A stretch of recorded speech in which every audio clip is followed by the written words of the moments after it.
Grammy thing? Yeah, that's cool, I guess. Now, is it cool? Now, were you a guy with like an attitude about Grammy's commercial? Are you happy to win, or is it just like... No, all that kind of stuff really underwhelms me.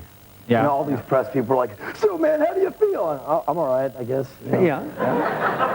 Now, who else was in your category? I'm trying to figure spoken word. And... some guy reading Hamlet, Gregory Peck reading the Bible. Oh, that's pretty good. I mean... And, well, that's pretty good. Some guy reading Schindler's List, and I think little old me. Oh, well, that's why you were probably most dynamic, sir. I don't know if I could get through like 6 CDs of Gregory Peck reading the Bible. Oh, yeah. That would be a test. There's your biblical test right there. But a good book. Stay awake. It's a good book. Yeah. Now, you know what amazed me when I saw you? That you wore a tux. Well, yeah. You never struck me as a tux guy. No, I'm more of a casual, set and forget guy. Oh, there you go. There you go. There. You got a shot of your tux. Now, Henry, you look a little bit like the Aramis man with that tux on. You know the cologne guy?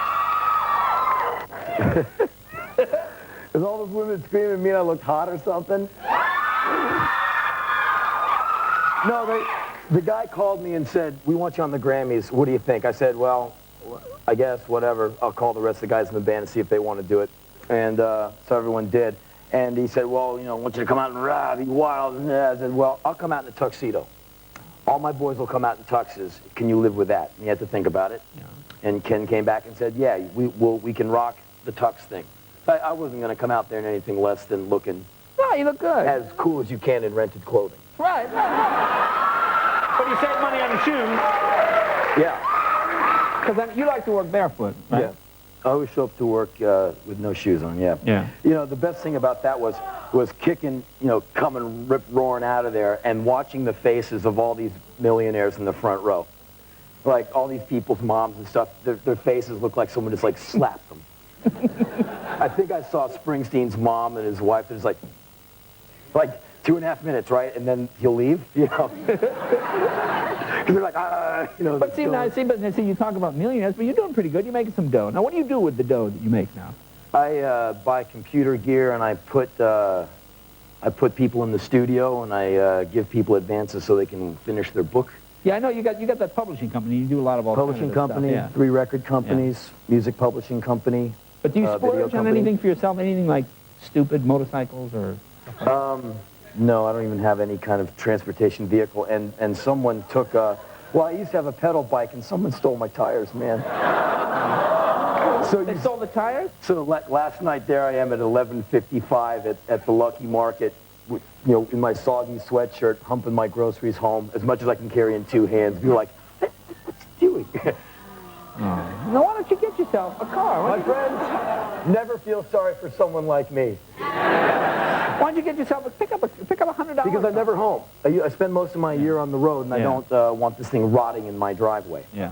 But is it the materialistic aspect of it, or you just don't? I got much more interesting things I want to do with my funds. Yeah. Like I want to get a bunch of cool people in the studio, and I want to get a bunch of cool books out, and I want to do this and do that, and a car or styling clothes or a vacation somewhere. Wait, styling clothes?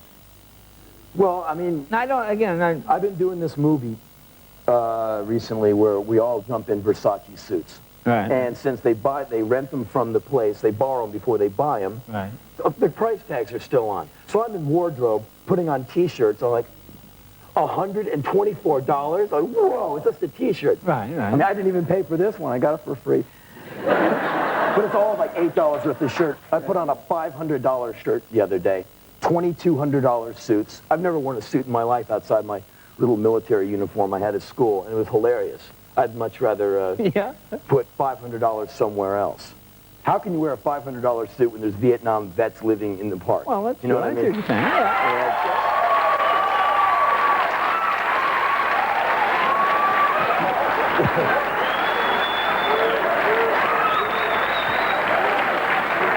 No, I mean, I think nice clothes are nice, but these are rented. You don't have to justify yourself to me, Jay. I know where you come from. You're all right. Oh, I'm okay. Well, you came from the real thing. Yeah, well, it's a street guy. But see, it's hard. But see, once you're successful, can you be a street guy? Because even other street guys go, well, you're not a real street guy because you have money now. I mean, it makes it... See, can you stay there? That's the trick. Can you stay there when you're successful? I grew up middle class, man. I always had 3 square meals, clean underwear, and a little bed to sleep in. Yeah. I went to a private school. Did you go to military school? Did I hear? Yeah, it was like a prep school that gets kids ready for the Naval Academy and West Point. Let me guess. Did you have some problems in the school? I did for about a minute until I watched one guy pick a kid up in the air, slam him against a blackboard, and just say, "When I talk, you don't talk." And it was the class president, and we were all like, "Oh, yes." And I don't think I said another word for the next 4 years. And he was the guy who taught me how to lift weights and stuff. Oh, yeah? Yeah, he was like hardcore Viet vet, really intense guy. And he barely spoke. And it was just mostly like, "Shut up." You're like, "Yes, sir." Yeah. Now you're doing some acting. Is this the movie with Pacino you're talking about? Yeah, I have a fight scene coming up with Al Pacino in this one movie. Oh, yeah? Yeah. Now, he seems like a nice guy. He seems pretty down to earth. He was friendly to me. Yeah. I mean... Well, I mean, no, he was a polite man. I said all of 3 words to him. He was very cool. Is it intimidating? No.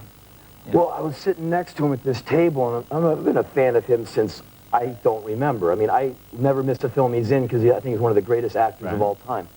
And I'm sitting next to him, and on the outside, I'm like, cool. And the inside, I'm like, "Scarf, because I'm not an actor. I walk into these things like, "Are you ready to hit your mark?" I'm like, "Of course." Inside, I'm like, I act like an actor. That's my shtick. I go into movies, and I pretend that I'm an actor, and hopefully I get it done quick enough before they catch me and throw me out of the club. Oh, I see. Very good. Folks, this is a CD. Getting the band on the road with Black Flag. Henry, terrific. Congratulations.